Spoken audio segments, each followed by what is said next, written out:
I want to tell you now about the Daily Maverick and its continuing coverage of the somewhat controversial crime warden story. Well, they've got an update now. It's on comments made by the Gauteng Premier, Panyaza Lesufi, as chairperson of the ANC in the province.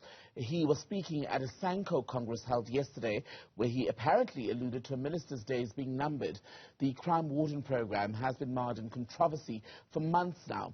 Let's speak to the Maverick Citizen editor, Mark Heywood. Mark, a very good evening to you.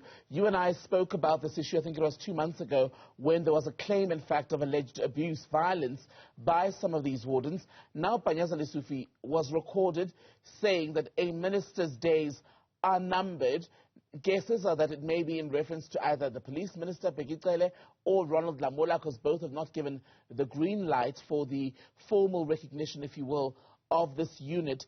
Explain to us in the simplest terms what it is that the ministers would have to do that has not happened and now appears to have angered Lesufi. Good evening and thank you.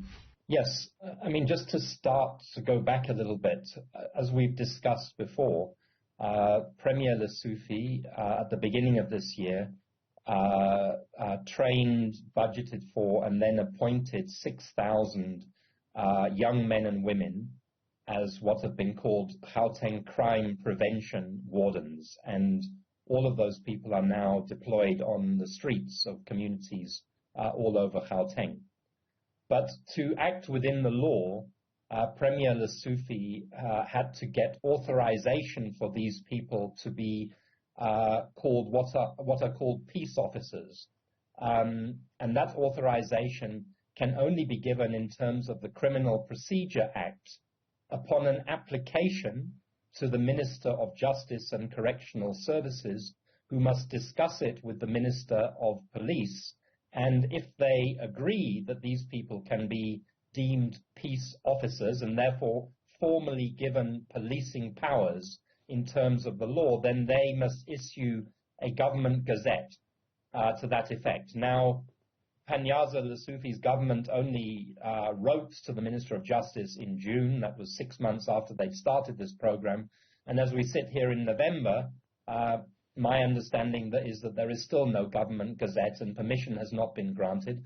I do not know the reasons why permission has not yet been granted, but what my investigations have uncovered through talking to wardens, talking to people who've trained them and other sources, is that these men and women are not properly trained, not properly equipped, and are in fact putting themselves in danger whilst they're on the streets. And that seems to have led to the outburst by Premier Lesufi at the Sanco Congress this weekend.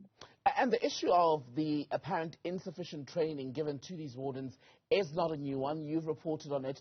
Some have also been speaking about it.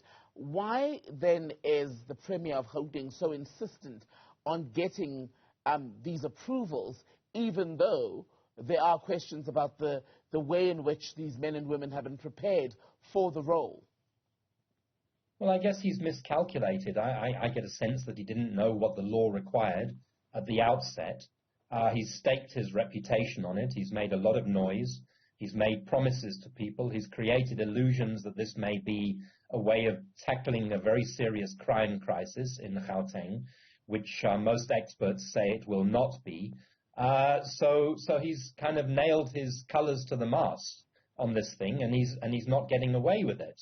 And he shouldn't get away with it, because you have to act within the law, particularly when it comes to critical issues such as policing and putting people with weapons onto our streets. And what I find most troubling about his comments that were recorded at the weekend is that he's saying to the Minister of Police or the Minister of Justice, your days are numbered, and basically that threat against them is because they are following the law rather than bowing to pressure and refusing to act outside of the law. They seem to be giving this application proper, careful consideration, and that is exactly what they should do.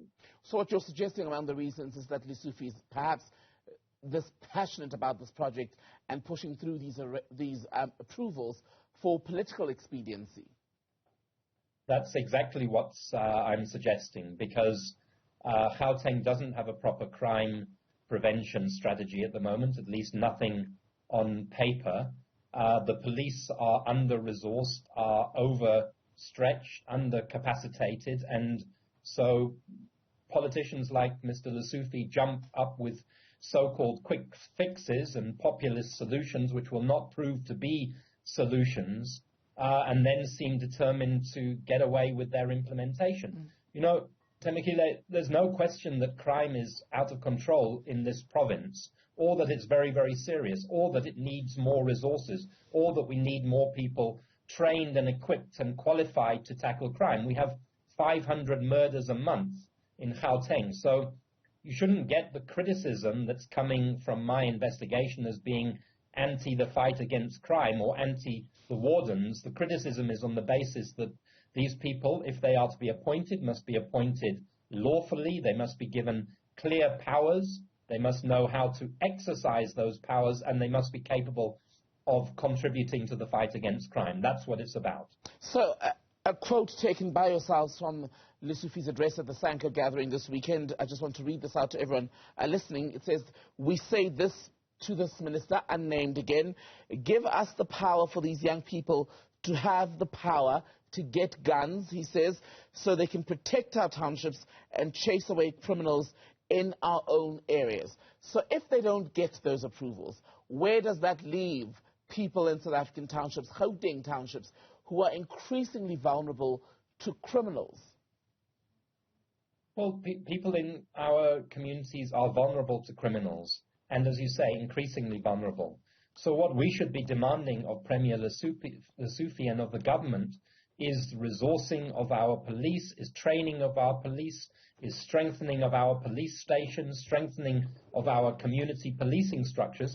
And if we are going to employ Gauteng's crime prevention wardens as what the government calls a force multiplier, then train them properly, make it clear what their powers are, make them accountable. You know, I started investigating this story because a young man from Katlehong was beaten nearly to death by a group of crime prevention wardens who illegally entered his home. That young man was unable to urinate for 3 months, only recently got an operation because of a good Samaritan who got him to a hospital. So we have to prevent against abuse of powers. We have to prevent against doing something which may make the problem worse. If you put lots of people, more people with guns on the street who are not trained, then they place themselves in dangers of criminals who, as we know, like to steal guns even from trained police. But you also create a danger that some of them may abuse their power because they now have guns. And I can tell you, again, from my investigations, that there are an uncomfortable number of reports that we are getting of abuse of power by some of these people. Not by all of them, by any stretch of the imagination, but by enough to be concerned and by enough to warrant the caution and lawful approach that appears to be being taken by the Minister of Justice and the Minister of Police.